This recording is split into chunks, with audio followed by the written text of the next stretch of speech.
What's up guys, welcome back to the channel. Did you like our new intro? Yeah, there's an intro, right? Woohoo! It's the other way around. Cancel. Wait, stop the shot.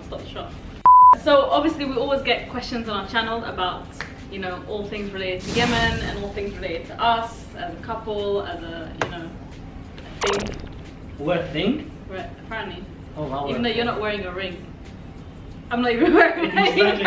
Judging me? She's judging me? Where's your ring? Anyway, let's talk. We went out there. Did you wear a ring? Let's not talk about rings. Did you wear your ring when we went went out? About rings are like exactly, you did wear a ring. Rings are, you know, like a Western thing. We don't need to talk about it yet. Okay, cool. Go. Basically, welcome to the Yemeni Couple Tag.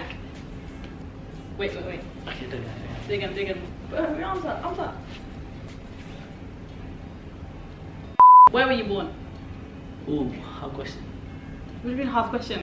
Lala. It's What's a hard question? it's a city north of Aden in South Yemen. I was born in Aden, but originally my family is from Hadramaut, Shibam, where all the skyscrapers are. You know, the world's first skyscrapers okay. in the whole entire world. True. How old were you when you first moved to the UK? 3. No, maybe 2.5, 3. Why'd you know this so quick? I didn't even finish the sentence. Yeah. 3. We moved to London in 1993. We lived in East Acton. Alright, do you want to give the address as well? Yeah. Okay. In East Acton Oh wait, I have to answer the question too. Wow, you think this is some like interview with Lahaj? Yeah. So welcome to Sanasiino channel. Wow. Interviewing me. I was born in Aden, Yemen, and I moved to Yemen when I was 5 years oldish. Yeah, so who was there first? Just about turning. So who was there first? And you keep bragging about You live in Sheffield, Habibi. Okay, I just had to move to London. Never You mind. moved to London for like 2 weeks. 2 weeks. Wow. And then you moved to Sheffield. Anyway, so yes, I moved in 1997 with my dad and my sister. Great knowledge. And then my mom came soon after. Well, Yeah. by soon I mean like 10 months after, but that's a whole different story. Do you remember your first day at school? I don't remember exactly the first day. It's a little bit foggy, but I remember like little snippets of my school years in London and King Fahd Academy, which is basically KFA! My friend used to call that Kentucky Fried Arabs. Kentucky Fried Arabs. I can't remember what teacher it was, but she took the whole class on a field trip to her cottage. She took us by chariot as well. Chariot? Horse chariot thing, you know. Like a carriage, horse and carriage? Yeah. Really? Yeah, it was a weird thing. Why does she have a chariot? No, it was like in the countryside. She's a princess? No, it's I don't know. I think it was. Are you sure you lived in London? Yeah, it was London. No, she lives outside London. Sounds a bit like Sheffield. No, she lives outside London. Horses, carriages, goats. This is the thing. I don't know if it was her house or it was like. Basically, you had a dream. No, I don't know if it. Horse and carriage. I don't know if it was her house. KFA didn't take on no trip. Don't give me a lie. They just drugged us over there. So you're gonna retweet the question to me? Yeah, retweet. So my first day at school. No, let me just. You actually remember clearly? Yeah. Why don't I remember? Very distinct. I think. Tell you why. I didn't go to school in Yemen because obviously I was still like nursery stage. I think my mom tried to take me to nursery at one point, but I hated it so much. Like I was so anti-school that she dropped me to school. She dropped me to nursery, and by the time she got back home, I was already home. Like I ran away. And I remember I went to a school called Berrymead Junior School in Acton, South Acton. Wow, some dead ass school. Why? Just sounds dead. Bury me. What? Say again. Anyway. King Fahd Academy. What's yours again? Say again. Bury me. Bury. I'm gonna bury you now. Bury me now. My dad dropped me to the school, and he literally had to like. I was crying. I was bawling my eyes out. I was crying like it was D-Day. Yeah. Right. I can see that. And he left me in the classroom, and he brought me with my uncle's wife because she worked at the school or something at the time. So they both took me to this classroom. They were like trying to like chill with me for a bit, and I was just not having it. I was crying. Like the teacher and like some other assistant teacher pinned me down, and all I remember was my dad walking away and like looking back and like struggling to walk away, and my auntie was like pulling him away, and I was like,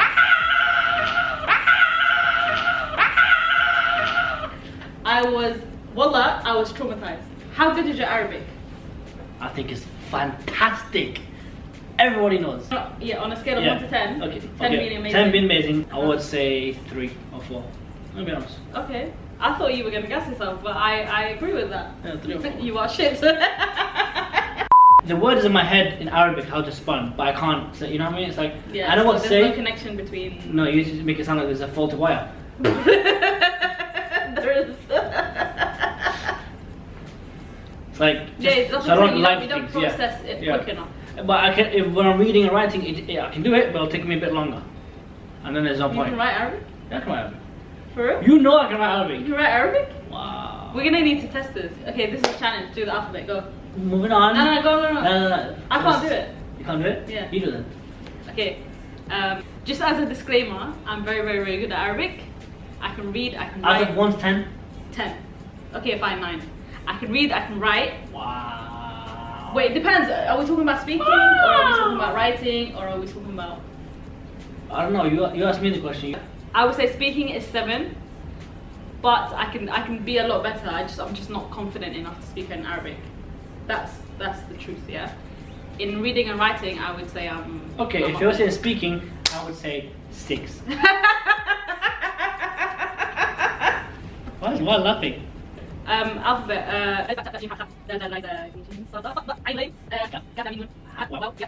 Oh, With the help. Go on.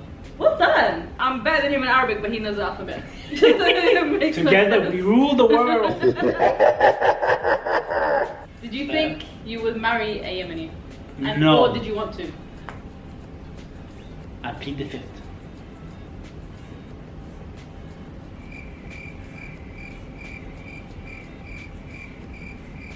Yeah, I didn't think I'd marry Yemeni. No. You didn't think so? Why? When I grew up in the society I grew up in, there was no mix between the Yemeni guys and girls as much. Yeah. Besides friendship or like distant friends, nothing like close, close enough. You know what I mean? Plus, when I was young, we were too young. There was no, you know. When I went to college, when I went to uni, those you start thinking about relationship and this long distance and that. Did you want to find a Yemeni girl? Like, was it like your preference? Nah, I didn't really care. Wow. Well, I'm not racist. I'm not saying you're racist, I'm just saying. Any girl there who gon' like me, I'm like respect to me and like chill with me and that we have a mutual agreement that me have to kick it off, you know what I'm saying? That I don't care where she from. She may be white, she may be black, Hispanic, Yemeni, she may be Asian girl, me and you gon' get on. But now I'm married, so sorry. Because of who I was surrounded by, like all my friends were, there weren't a lot of Yemenis in London I chilled with. So only because of that, I assumed that I would like branch out. But I always knew I wanted an Arab. I would have loved a Yemeni, like that's like number 1.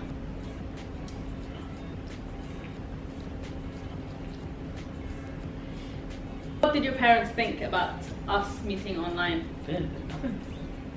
Honestly, this is actually a good Wasn't question. that like, No. it wasn't like, oh my god. It wasn't, because actually, this Yeah. good question because it was never questioned. Yeah. Do you know what I mean? But How you're do you know? Yeah, but still, how do you know online? Organize how was her No, actually, there was no how do you know her. Who's her parents? Done. Literally that. I'm not thinking, how did you meet her? What did you meet? How did you fall in love? Yeah, they really didn't care. Bam, good, go. Fishing. But we are lucky in like our families are quite like Open. chilled out. Yeah, they're Yeah. super open. Like even with me growing up, I was never restricted in any way. Even with like chilling with boys or like having friends that are guys and stuff like that, it was always ID. Everything was always platonic. My parents, I told them straight when I was in college, I won't get married until after uni, after graduate. And it was good. And I never said anything. Never actually said anything to me. And if anything was to like come to fruition, any sort of like possible like finish uni. So like, the whole uni no one said until I So finished. wait, are you telling me you went to them with potentials? No, I didn't go And to they said potentials. no, go I'm to saying like finish if uni? potentials come. Oh, so people are coming to see you, yeah? Of course, mama, you know me, blood, you know what I'm saying? Girls come, whoa. The dad's come, please marry my daughter. Mama's like, sorry, he's finishing uni. You have to come back in 2 years. Anyway. Or in 3 years, depending on the time. Because my dad, my dad's very open. He goes, it's your life. You're gonna marry her, not me. Yeah. So you choose the person you are. Aww, I love them. Mom and dad, love you. We love you. They're so She's cute. lying. I know, Wallah, they're actually the best. Alright, come on, move on. Next question. Try and embarrass me in front of my parents. Come on. By By the way, this guy can dance. Oh, This it's guy from the can- movie. MashaAllah, he can dance. If we get to 5,000 Which is very, very subscribers, close, by the way. if we get to 5,000 subscribers, you're gonna see our wedding trailer and me dancing in it. Don't. Okay, preview. Mm. Little preview here. See, preview. Okay, cool. How old were you when you moved to UK? Sorry, that's the first one. No. Have you always felt connected to Yemen? Do you feel connected to Yemen now? And could you ever live there? I have always felt connected to Yemen. 100,000 million %. Really? Always. From birth. Really? Always. Even though it was a very short time in my childhood, I still remember it. Even though I moved when I was 5. But you'd always go back. Yeah, but this is the point. I've always remembered. Yani, when we first moved, I always remembered my aunties. I always remembered my cousins. My mum, alhamdulillah, used to take us back all the time to Yemen during the summer holidays and stuff, and we would spend like months or weeks in Yemen. And again, those memories. How often would you go? You go almost every year. Every summer. If you guys are Yemeni and you don't go to Yemen, obviously right now the situation is a bit different, and the security issues and stuff.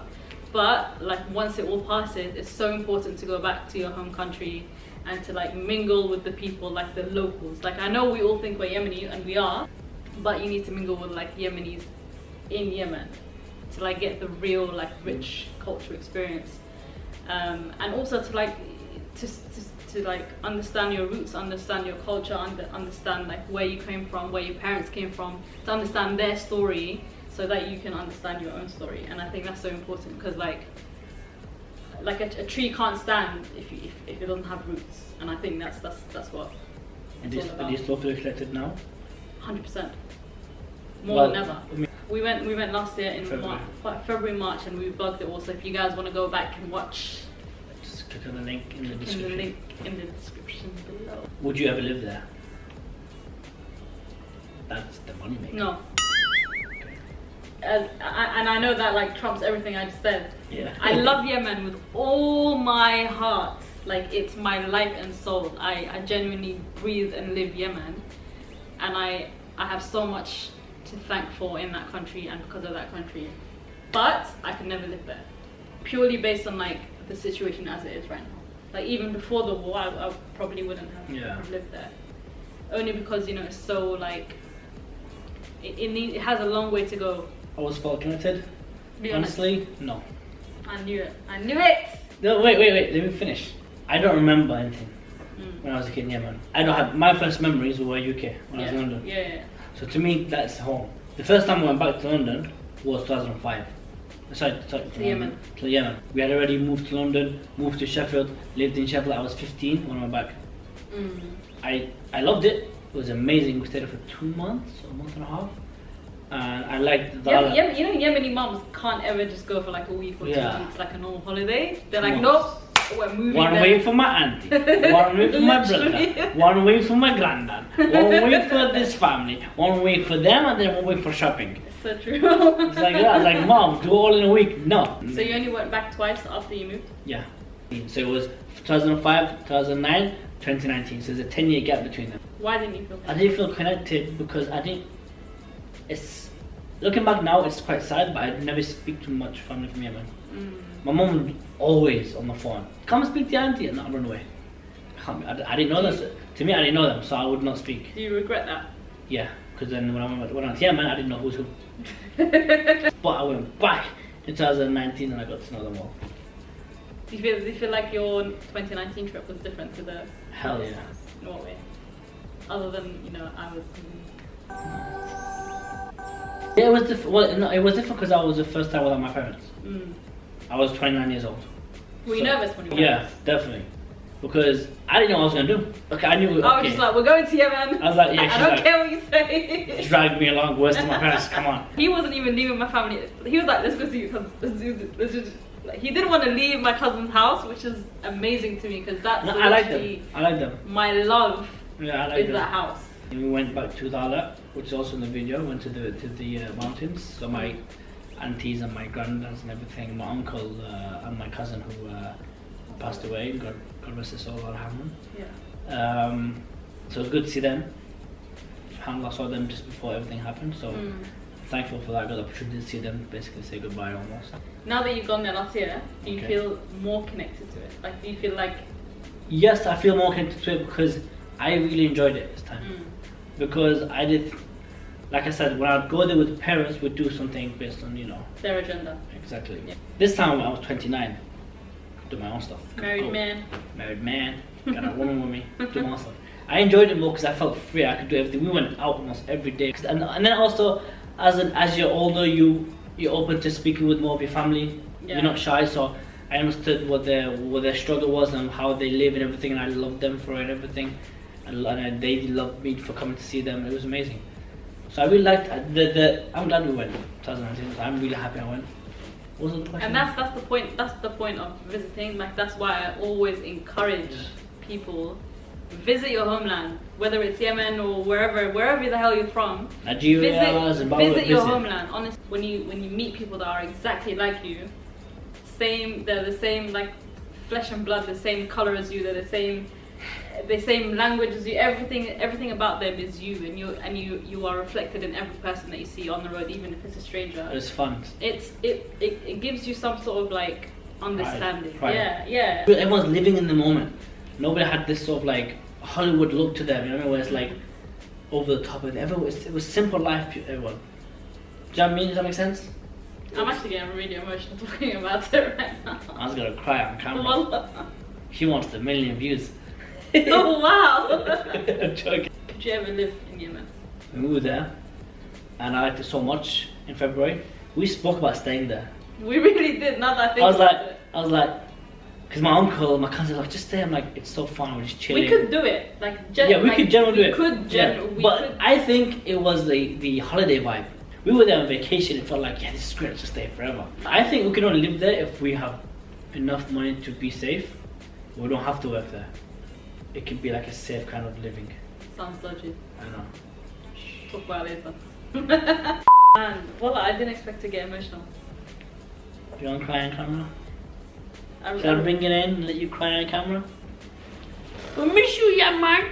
We really do. So when are we going back?